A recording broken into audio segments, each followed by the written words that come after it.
My name is Jennifer Charnock and I'm HR Manager at the Walton Centre NHS Foundation Trust. It involves providing support and advice to managers on a variety of topics and subjects. It involves supporting on all elements of the workforce and staff, from employment legislation to issues such as capability and conduct and sickness. I got into this position through the NHS Graduate Scheme. I started that in 2009 and I had placement on the human resources element of the scheme.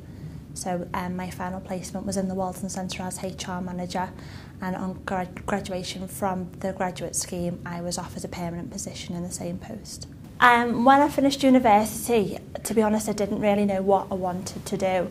I knew that human resources was the field that I wanted to go into, but I didn't really know how best to get my foot in the door. And I'd heard a lot about the graduate schemes whilst at university, and I was drawn to the NHS. I studied a BA Honours degree in Business Studies at Liverpool John Moores University. No, I stayed at home. I was a bit of a home bird really, didn't want to go far away. Well, both my parents work in the public sector, so I was influenced by that. My dad is a cognitive behavioural therapist within the NHS, and my mum is an educational wellbeing practitioner within a Liverpool school. It was completely my decision to go to university. My mum and dad just supported me in whatever I chose to do.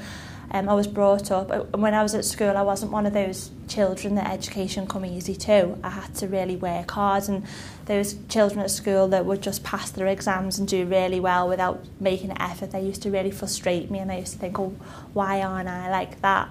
But I was brought up by my mum and dad. They always used to say to me, we'll be so proud of you no matter what grade you get, as long as you try your best. So that's what I've always done. I've always just tried my best at things and ended up coming out of school with good grades as a result. University was a really big thing in my life, and it did teach me a lot of lessons. I think the first 2 years at university, I didn't take it all that seriously. You know, I had fun, did all the, the going out with your friends and the whole university lifestyle. But in my third year, I did a sandwich course, which was a year in industry, and I spent that in Barclays Bank. And I can't say, I love the people I was working with, but I just didn't enjoy the role that I was doing. Doing that for 12 months, I could see how I could get stuck in a role like that. So in my final year in university, I went in with a whole different mindset. And I had the mindset that this is my only chance now, this is what makes a difference. I was actually offered a place on the Barclays scheme, and it was significantly more money with a direct career path. I chose the NHS because there's just the motivation behind actually making a difference, and the driving force behind your role being patient care and something that matters so much, even indirectly through a non-clinical role.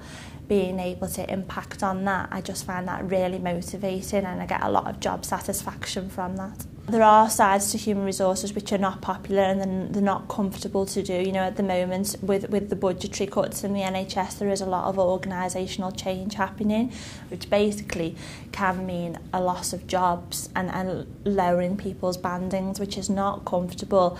But you have to cope with that by remembering that it's human beings that you're dealing with. When I applied for graduate schemes, you read the figures and you read the amount of competition that's in place and that you're up against, and when you go for the interviews you see the calibre of the people that you are competing with, and I didn't think for 1 minute that when I first started applying that I was going to get a place.